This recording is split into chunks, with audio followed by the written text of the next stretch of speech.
Bismillahirrahmanirrahim. Assalamualaikum warahmatullahi wabarakatuh. Alhamdulillah wassalatu wassalamu ala nabiyina al-mustafa Rasulillah wa ala alihi wa ashabihi wa man tabi'ahum bi ihsanin ila yaumil qiyamah, amma ba'd. Jemaah kaum muslimin yang semoga senantiasa dirahmati Allah Subhanahu wa taala, kita lanjutkan pembahasan di detik-detik terakhir dari kehidupan baginda Rasulullah sallallahu alaihi wasallam.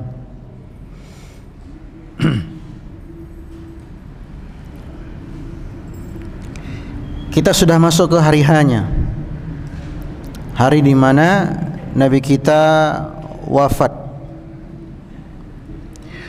bertepatan dengan hari Senin tanggal 12 Rabiul Awal. Senin 12 Rabiul Awal. Dan memang sebagaimana dikatakan oleh Abdullah bin Abbas, ya, Nabi kita wafat pada hari Senin, yang mana pada hari Senin ada 5 kejadian besar yang berkaitan dengan diri beliau. Ya, yang pertama apa? Wulida nabiyyukum yaumal itsnain. Nabi lahir hari Senin. Kemudian wa nubbi'a yaumal itsnain. Diangkat menjadi nabi, yaitu wahyu surat Al-Alaq 1 sampai 5 turun, itu juga hari Senin. Kemudian yang ketiga, wa kharaja minal Makkatal muhajira yaumal itsnain. Keluar dari kota Mekkah berhijrah juga hari Senin. Yang keempat, wa dakhalal madinata yaumal itsnain. Masuk di kota Madinah di Quba juga hari Senin. Terakhir, wa mata yaumal itsnain. Wafatnya juga hari Senin. Tepat hari Senin subuh, waktu itu kaum muslimin salat diimami oleh Abu Bakar, dan ini sudah hari yang ketiga Abu Bakar mengimami salat kaum muslimin karena Rasulullah sallallahu alaihi wasallam sudah tidak bisa lagi mengimami salat. Nah, ketika kaum muslimin sedang siap-siap nih mau melaksanakan salat subuh berjamaah, ada yang sedang jalan dari rumah mereka, dan luar biasanya para sahabat itu ketika mau sholat subuh, hampir semua mereka sengaja melewati rumah Nabi, meskipun rumah mereka berlawanan dari arah rumah Nabi. Tapi pada subuh itu mereka seperti muter, ngambil jalan muter gitu ya. Untuk apa? Melewati rumah Nabi ya. Seperti penasaran, gimana ya kabar Nabi pagi hari ini, apakah sudah agak mendingan atau bagaimana. Ada yang sudah sampai di masjid, ada yang salat sunnah. Nah, di tengah-tengah persiapan mereka itu, Nabi sallallahu alaihi wasallam membuka kain tirai penutup antara jendela rumah beliau dengan mimbar beliau. Beliau buka seperti ini. Beliau melihat para sahabat yang sedang siap-siap mau salat subuh berjamaah. Sudah rapi nih, sudah rapi. Maka para sahabat waktu itu melihat wajah Nabi yang begitu gembira ya, berseri-seri, tidak seperti orang yang hendak meninggalkan mereka selamanya. Bahkan waktu itu kaum muslimin yang sudah ready mau bertakbir ini, kan sudah rapi semua ya, sudah istau suhufakum, sudah Allah, para mau bertakbir ini, ada yang mau bertakbir ini sampai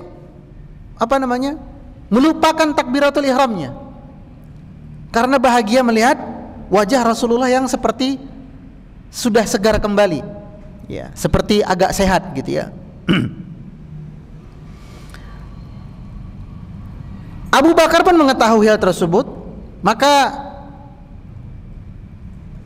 Abu Bakar kembali melangkah mundur begitu ya, mau masuk shaf makmum, padahal sudah mengatakan stausufakum Allah, mau bertakbir ini. Melihat Nabi wajahnya ceria, sehat. Oh, Nabi sudah sehat ini. Maka Abu Bakar membatalkan apa? Takbiratul ihramnya. Maka Nabi kemudian berkata, ngasih kode begitu ya. Artinya, udah lanjutkan saja. Ya, lanjutkan saja. Kemudian Nabi kembali menutup kain tirai tersebut. Hingga tibalah kemudian waktu duha menjelang zuhur, yang mana ternyata antara waktu duha sampai menjelang zuhur tadi Rasulullah sudah pingsan 4 sampai 5 kali. Jadi kalau bahasa kita jam 8 pagi sampai jam 11 lah ya, sudah pingsan 6 sampai 7 kali ya, berulang-ulang. Maka Fatimah yang berada di sisi Nabi SAW berkata, alangkah berat penderitaanmu wahai ya abati, wahai ayahku. Maka Nabi SAW menghibur Fatimah dengan berkata, laisa ala abiki karban ba'dal yaum. Setelah hari ini ayahmu tidak akan lagi apa? Menderita. Ini yang terakhir ya. Setelah hari ini udah. Kemudian Nabi SAW mendekati proses naza', proses sakratul maut, mendekati.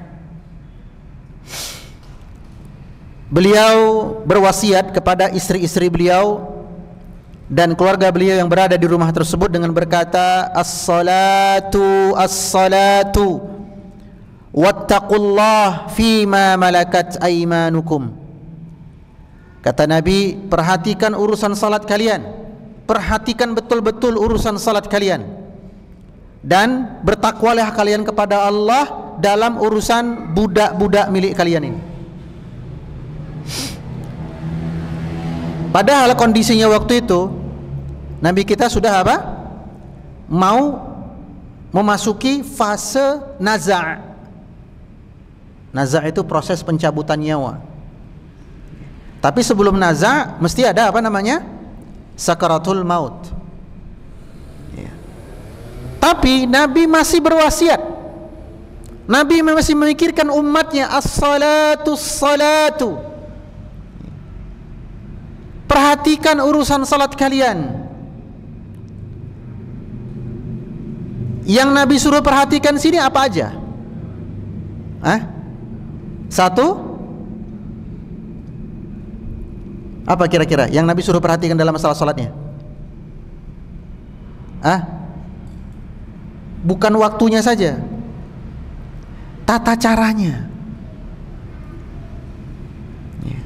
Perhatikan salat kalian. Seolah-olah Nabi hendak memberikan peringatan kepada kaum muslimin, cek kembali urusan salat kalian. Apakah tata caranya, gerakannya, bacaannya sudah sama dengan apa yang telah aku kerjakan? Karena Nabi di beberapa masa silam pernah mengingatkan kaum muslimin dengan sabdanya, sallu kama ra'aitumuni usalli. Ya, salatlah kalian sebagaimana kalian melihat aku salat. Sallu ini kalimat perintah, fi'il amar. Yang namanya perintah dalam kaidah usul fikih, hukum asalnya wajib. Berarti wajib bagi setiap pribadi muslim dan muslimah untuk memastikan bahwa gerakan salatnya, bacaan dalam salatnya persis plek mencontoh Nabi. Karena Nabi yang perintahkan. Bahkan semenjelang wafatnya masih Nabi ingatkan lagi, as-salatu as-salah. Perhatikan salat kalian betul-betul. Kemudian yang dimaksud Nabi yang kedua as-salah di sini apa? Masalah pengerjaan waktunya. On time, di awal waktu, jangan diremehkan. Artinya segala urusan selain sholat, ketika waktu sholat sudah masuk, urusannya jadi kecil. Segala urusan dunia kita, kalau sudah masuk waktu sholat, maka semuanya jadi kecil. Rumah mewah kita 16 tingkat, lengkap dengan gym, fitness, kolam renang, tenis, meja pingpong, lengkap di situ semua. Tapi yang besar dan mewah itu ketika azan sudah berkumandang jadi kecil.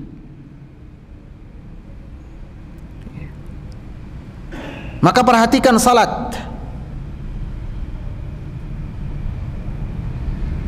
Orang yang ketika meeting rapat masuk waktu salat, maka tinggalkan.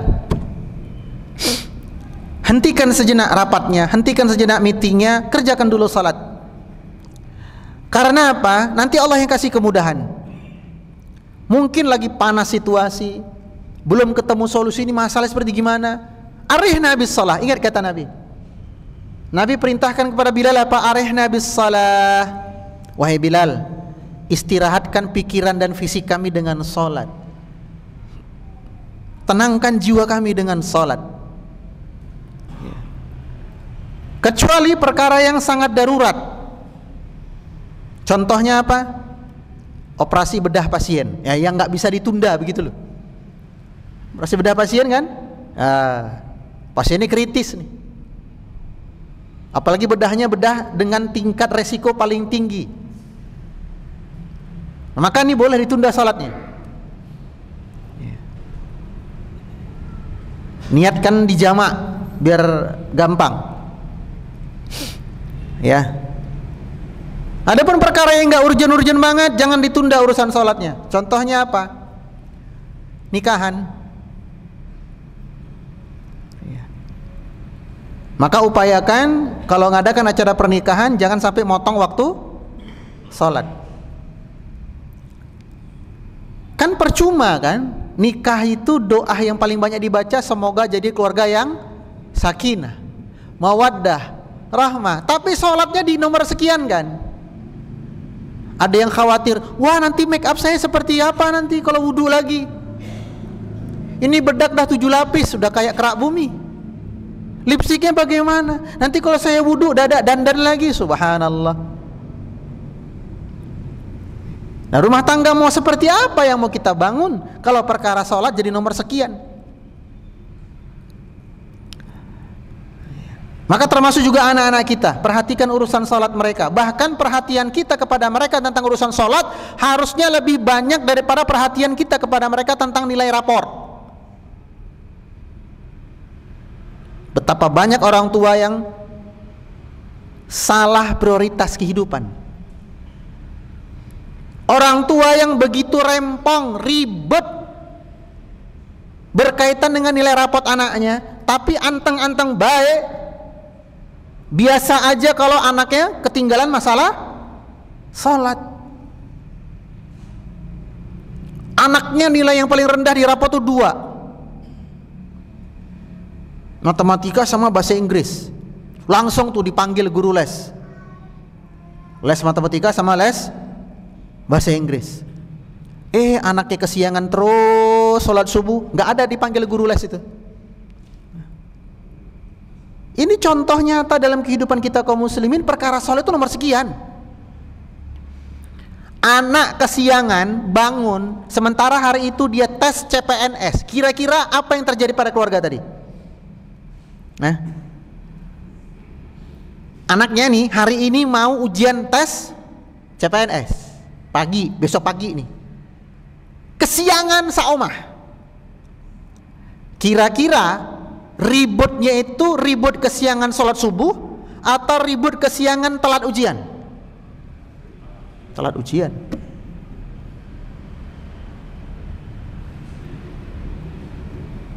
Maka benar kata Nabi SAW, akan ada nanti generasi setelah kami orang-orang yang meremehkan urusan salat.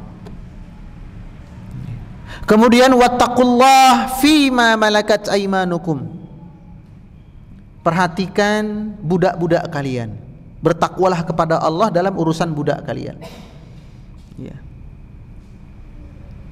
Kemudian Nabi sallallahu alaihi wasallam melihat Abdurrahman bin Abi Bakar membawa siwak di kantongnya. Lalu Aisyah melihat mata Nabi tertuju kepada siwak tersebut. Aisyah berkata, "Akhudhuhu laka." Mau aku ambilkan siwak tadi? Nabi hanya manggut. Kemudian Aisyah minta ke Abdurrahman, adiknya, ya. Lalu oleh Aisyah dibersihkan mulut Nabi dengan siwak tadi. Kemudian dibawakan pula semangkok air dari kulit, ya.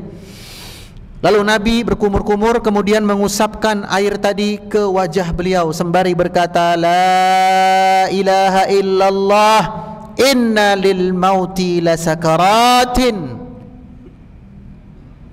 La ilaha illallah. Sesungguhnya pada setiap proses kematian itu didahului dengan yang namanya sakarat. Kalau bahasa kitanya sakratul maut.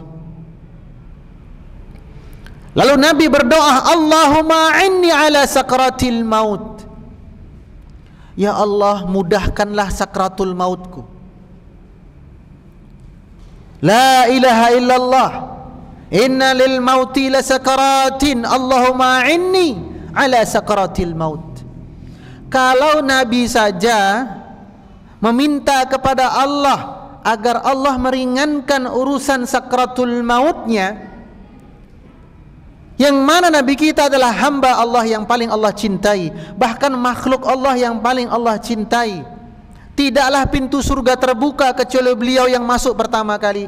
Tidaklah hisab amal manusia dimulai kecuali atas syafaat beliau biiznillah. Tapi tetap meminta kepada Allah, ya Allah, mudahkanlah urusan sakratul maut saya.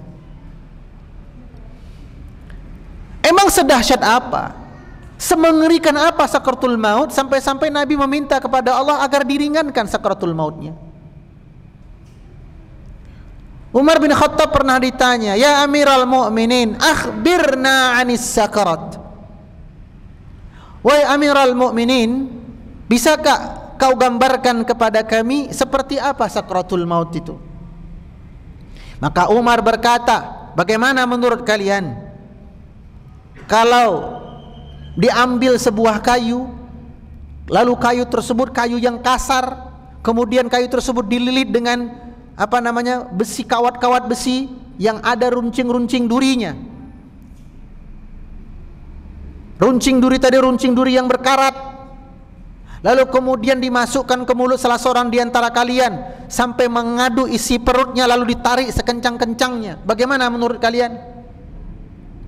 Maka mereka berkata, "Demi ayah dan ibu kami sebagai tebusan, wahai Umar, enggak sanggup." Kata Umar, "Itulah yang paling ringan." Qatadah juga pernah ditanya, "Bagaimana menurutmu tentang sakaratul maut?" Maka Qatadah berkata, "Bagaimana menurut kalian kalau ada seekor anak kambing, kita gantung kakinya di atas, kepala di bawah, hidup-hidup, lalu kemudian kita kuliti dia, tidak kita sembelih, kita kuliti, kita cabut kukunya." Maka mereka berkata, "Ya Abu Qatadah, kalau begitu pasti kambingnya menjerit." Kata Abu Qatadah, "Begitulah yang paling ringan." Makanya sakaratun di dalam kitab Lisanul Arab karya Fairuz Abadi disebutkan di situ bil makna sakaratun adalah sebuah rasa sakit yang saking dahsyatnya sakit tersebut menghilangkan akal sehat. Saking apa? Perihnya.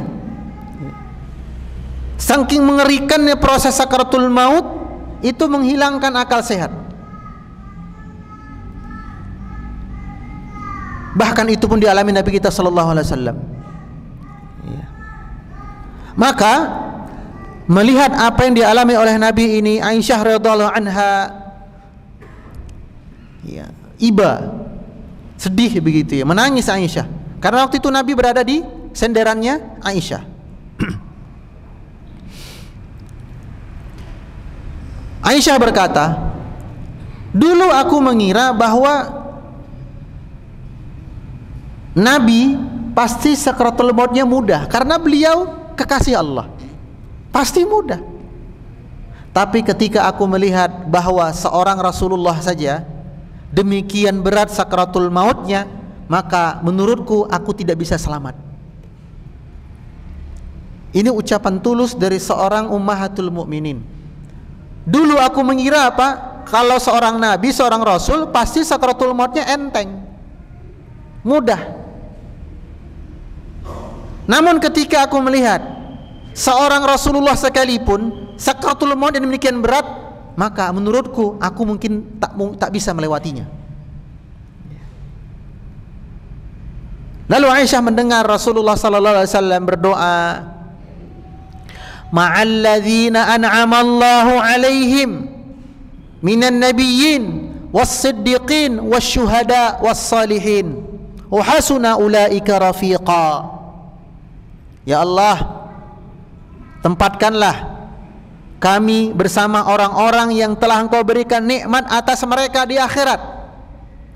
Minan nabiyyin, dari kalangan para nabi, was-siddiqin, dari kalangan orang-orang yang membenarkan para nabi, wasyuhada, dari kalangan para syuhada, was-salihin, dan hamba-hambamu yang saleh. Wa hasuna ulaika rafiqa, karena merekalah teman-teman yang terbaik. Di sini apa? Rasulullah meminta kepada Allah, ya, setelah dicabut nyawaku wahai Allah, tempatkan aku bersama siapa? Para nabi, orang-orang yang beriman kepada nabi, para syuhada, orang-orang saleh. Nabi loh, seorang Rasulullah loh ya.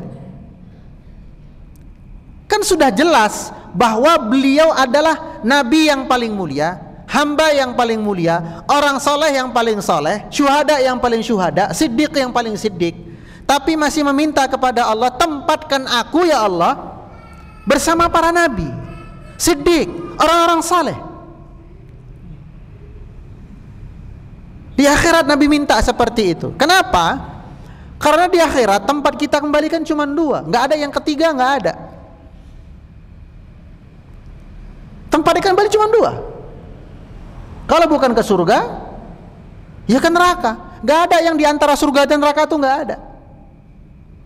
Maka di sini Nabi minta kepada Allah surganya itu bertetangga dengan teman-teman terbaik. Makanya Nabi SAW bersabda dalam kesempatan yang sebelumnya apa? Anta ma'aman ahbabta. Engkau akan Allah tempatkan di akhirat bersama siapa yang paling engkau cintai. Nah, Nabi kita mencintai nabi-nabi sebelumnya. Nabi kita mencintai Abu Bakar As-Siddiq.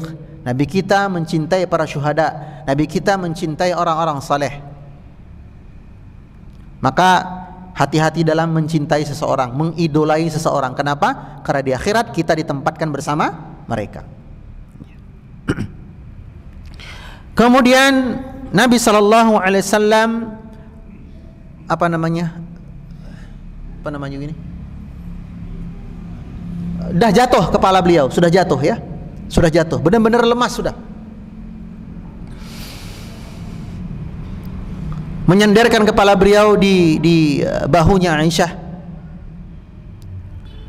Lalu Nabi menunjuk telunjuknya ke langit, ya begini. Kemudian berdoa, Allahumma ghfirli warhamni.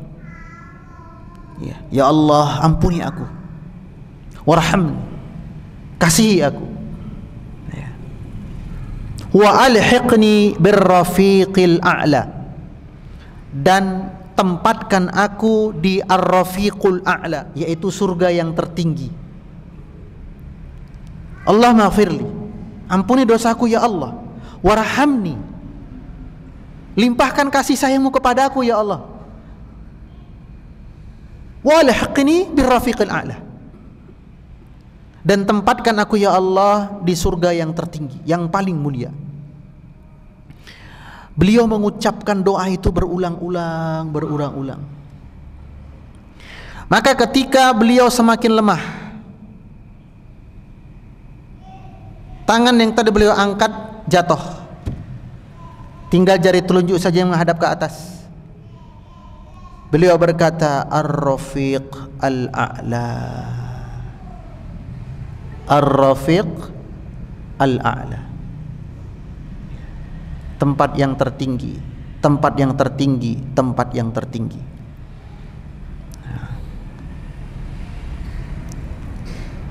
Maka kemudian setelah mengucapkan hal tersebut, Nabi kita pun pingsan selama kurang lebih 100 ayat Al-Quran, berarti kurang lebih 1 jam ya. Ketika Nabi siuman, ya, beliau kembali memandang ke arah atap, ke arah atas.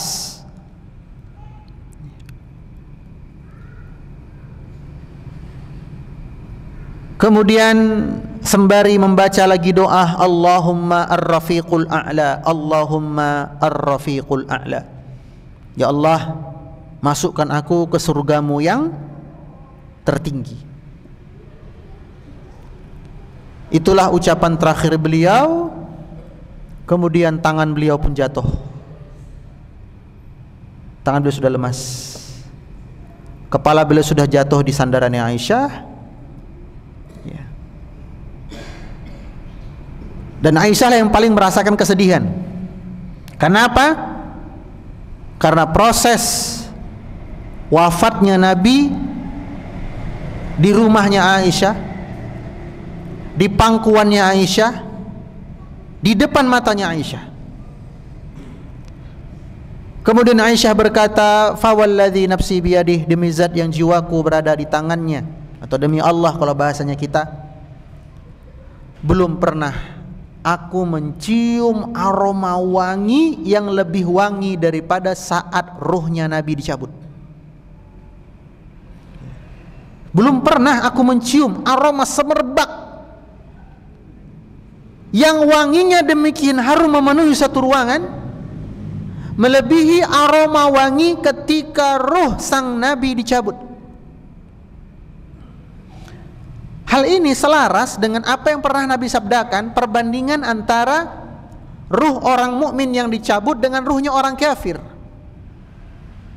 Dalam hadis yang panjang diriwayatkan oleh Imam Ahmad, Ibnu Hibban, At-Tirmizi dan yang lain-lain dengan beragam variasi sanad, dengan berbagai riwayat yang kalau kita kumpulkan menjadi kisah yang panjang, penjelasan yang panjang, bahwa ketika ruh seorang muslim itu hendak dicabut oleh malaikat maut, dalam satu hadis bahwa malaikat maut itu bimbang.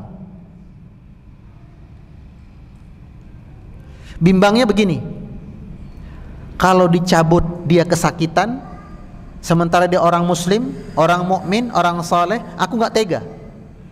Tapi kalau nggak dicabut, ini sudah jadwalnya. Nah, itu yang dimaksud. Jadi bukan berarti kemudian malaikat maut ragu-ragu mau mencabutnya, bukan. Tapi gejolak perasaan. Kalau aku cabut dia kesakitan, kalau enggak dicabut sudah jadwal. Nah, ketika ruh seorang muslim itu dicabut malaikat maut, maka akan mengeluarkan aroma apa? Wangi semerbak. Lalu malaikat-malaikat dari langit turun. Dan ketika malaikat maut mencabut nyawa seorang mukmin, itu diupayakan oleh malaikat maut sehalus mungkin, selembut mungkin. Tapi namanya sakratul maut, selembut apapun ya pasti sangat sakit. Maka dicabutlah roh tadi dari bagian kaki, sehingga orang yang meninggal biasanya kaki duluan yang dingin. Dan bagian akhir dari ruh yang tercabut itu bagian mata. Makanya orang yang meninggal delik dan melihat ke atas, agar dia melihat saat-saat terakhir ruhnya lepas. Ketika ruh seorang muslim dicabut dengan cabut yang paling pelan sekalipun, itu sudah sakit luar biasa.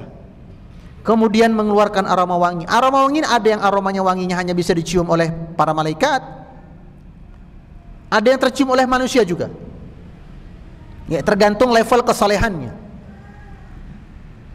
Lalu kemudian malaikat-malaikat dari langit, malaikat rahmat turun. Membawa apa? Membawa kain kafan dari surga, yaitu jubah dari surga yang sudah dikasih parfum. Lalu dipakaikan kepada ruh ini. Dipakaikan. Kemudian dinaikkan ke langit. Ketika tiba di langit pertama, malaikat langit berkata, turunkan ia kembali. Belum saatnya, maksudnya belum saatnya masuk surga, belum. Turunkan ia kembali untuk ditanya oleh malaikat alam barzakh. Diturunkan lagi pelan-pelan. Lalu dia pun dikuburkan. Setiap orang, sesoleh apapun dia, kecuali para nabi dan rasul ya, selain nabi dan rasul, sesoleh apapun dia, ketika sudah dimasukkan ke liang lahat di alam barzakh, dikubur ya, itu pasti bumi diremukkan untuknya, pasti. Siapapun kita, selain nabi dan rasul, siapapun kita, sesoleh apapun kita, pasti bumi tempat dia dikuburkan itu diremukkan dulu. Hanya saja ada orang-orang yang diremukkan cuma sesaat, sepersekian detik, sebagaimana Sa'ad bin Abi Waqqas.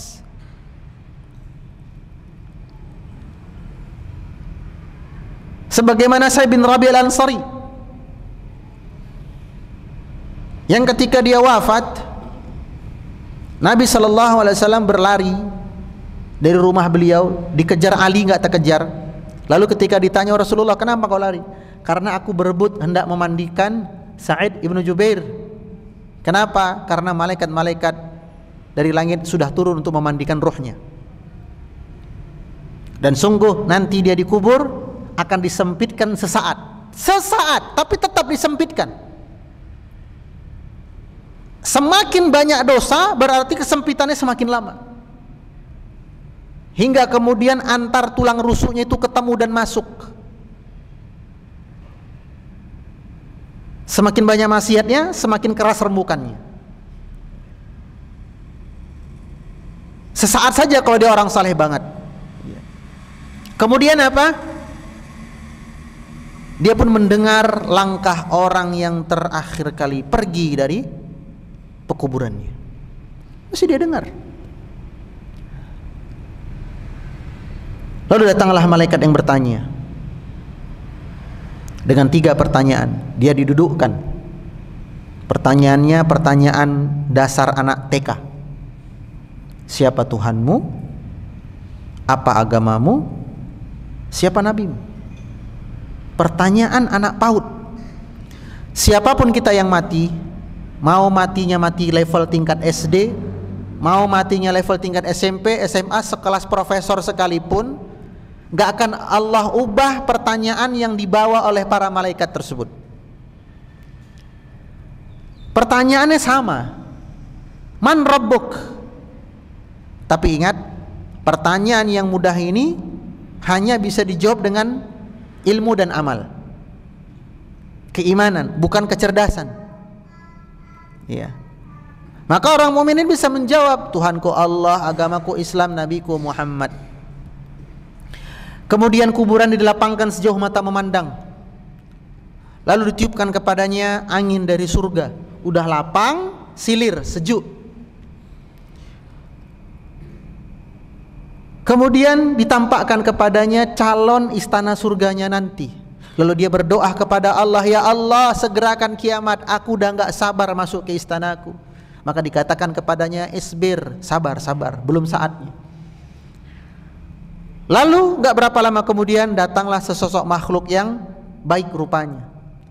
Rambutnya tersisir rapi, bajunya jubah putih, aromanya wangi, wajahnya ganteng, tutur katanya baik. Kemudian menyapa orang ini, Assalamualaikum ya Abdullah, selamatan untukmu wahai hambanya Allah. Orang yang barusan meninggal ini bingung kan, Man ant, kau siapa? Makhluk ini berkata, masa kau gak kenal saya? Aku tidak kenal. Ia menjawab, aku adalah sekumpulan amal solehmu dulu ketika di dunia. Lalu Allah wujudkan ke dalam sosok makhluk, jadilah diriku, dan aku akan menemanimu sampai hari kiamat. Inilah teman sejati, konco kentel. Adapun konco kentel kita di dunia gak akan mau ikut barang dikuburkan sama kita, gak akan mau. Siapa yang paling konco kental sama kita coba? Pasangan gak akan mau dia ikut sama kita itu. Teman satu geng, satu hobi, gak akan mau. Sedihnya paling cuma 30 menit, habis itu dia menikmati dunianya lagi. Ternyata teman yang sudi menemani kita di alam barzah sampai kiamat adalah amal saleh. Maka dia gembira, wah punya teman yang baik. Udah areanya lapang, sejuk silir, punya teman yang baik. Bagaimana orang kafir? Maka malaikat maut datang dengan rupa yang paling mengerikan. Kemudian nyawanya ditarik sekencang-kencangnya, sekasar-kasarnya. Lalu ketika nyawanya tercabut, mengeluarkan aroma busuk yang luar biasa yang terkadang bisa tercium oleh manusia. Kemudian malaikat-malaikat azab dan neraka turun membawa kain kafan untuk dia berupa ter dari api neraka, diungkep. Lalu dia dinaikkan ke langit, kata malaikat langit pertama, belum. Lemparkan dia lagi ke bumi. Lalu dilempar.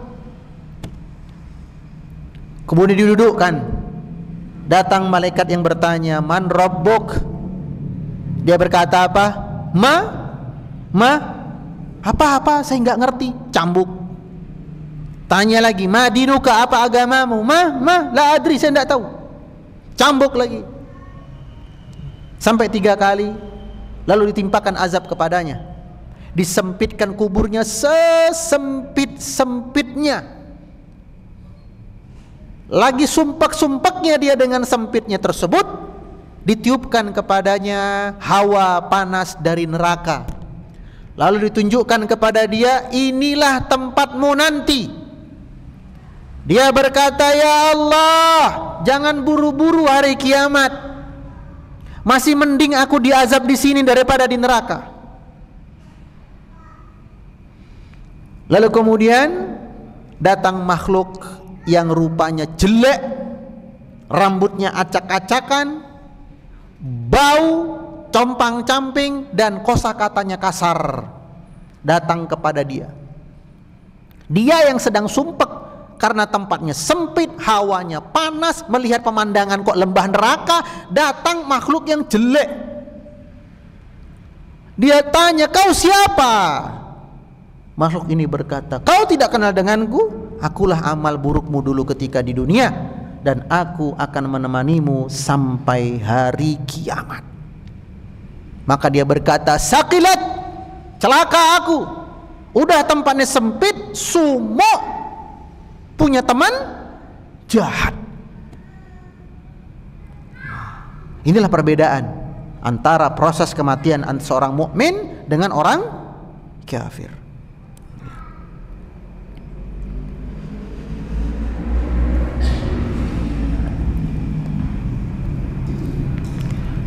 Akhirnya tersiarlah kabar tentang wafatnya Rasulullah sallallahu alaihi wasallam. Maka waktu itu dunia serasa gelap gulita.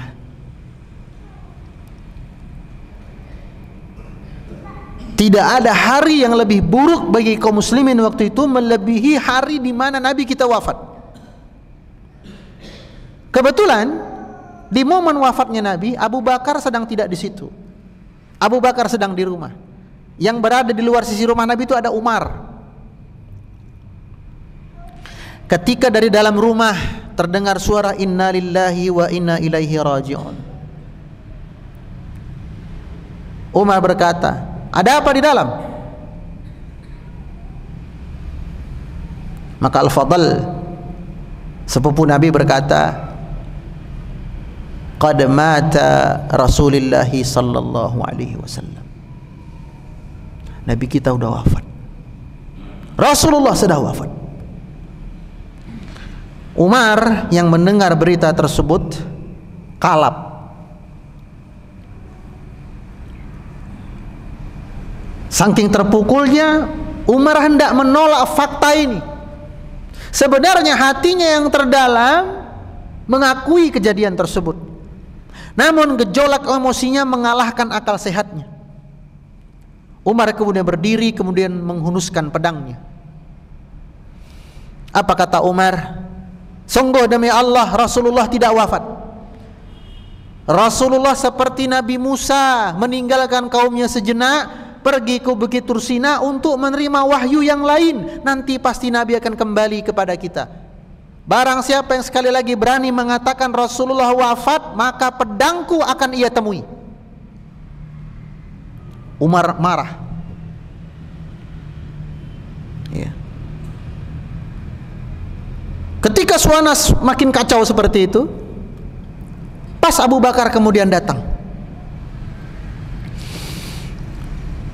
Dari luar sudah ngasih tahu semua, Abu Bakar Rasulullah wafat, Rasulullah wafat. Abu Bakar tenang dulu, tetap tenang dia. Masih bisa menjaga emosinya. Lalu Abu Bakar masuk ke rumah Nabi, mendapati jasad Nabi sudah ditutup dengan kain. Maka Abu Bakar kemudian membuka wajah Rasulullah sallallahu alaihi wasallam.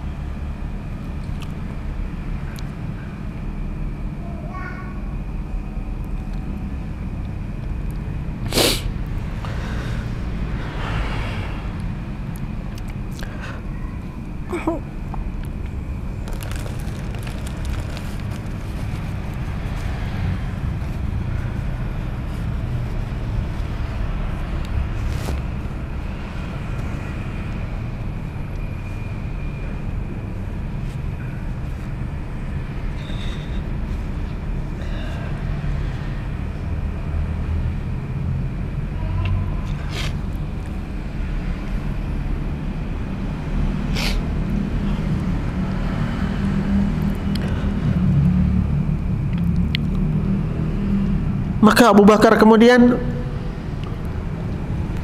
menyingkap kain putih yang menutupi wajah suci Nabi sallallahu alaihi wasallam.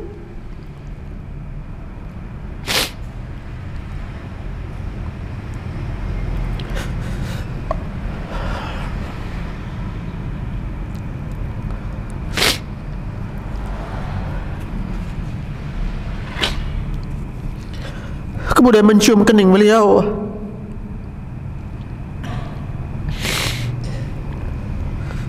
Bergetar seluruh tubuhnya Abu Bakar. Seandainya bukan karena keimanan, maka kakinya Abu Bakar sudah lemah.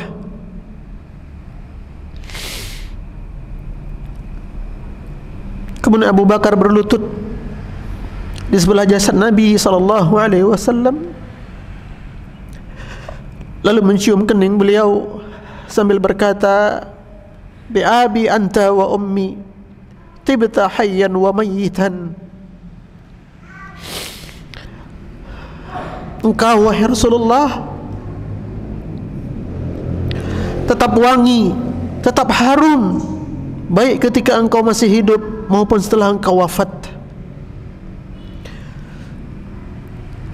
Ya Nabi Allah, wahai Nabi Allah, la yajma'u Allahu 'alaika mautaini.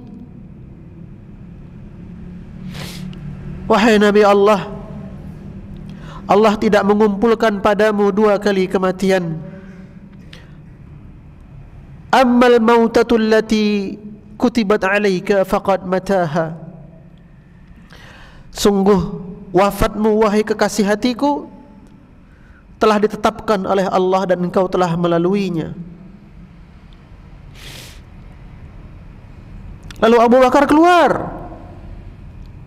dari rumah Nabi, kemudian mendekati Umar untuk menenangkan Umar bin Khattab. Akan tetapi tangan Abu Bakar ditepis oleh Umar.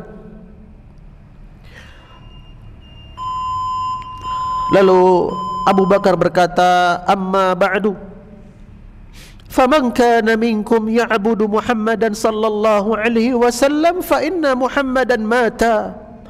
Siapa di antara kalian yang menyembah Muhammad, Muhammad telah wafat. Wa man kana ya'budallah fa innallaha hayyun la yamut. Barang siapa yang menyembah Allah, Allah tidak pernah mati, Allah Maha hidup. Lalu Abu Bakar mencuplik ayat Al-Quran, innaka maitun wa annahum maitun. Sungguhnya kamu akan mati sebagaimana kami juga akan mati. Demikianlah yang bisa kita bahas dulu tentang proses kematian Rasulullah sallallahu alaihi wasallam. Subhanakallahumma wa bihamdika asyhadu an la ilaha illa anta astaghfiruka wa atubu ilaik. Wassalamualaikum warahmatullahi wabarakatuh.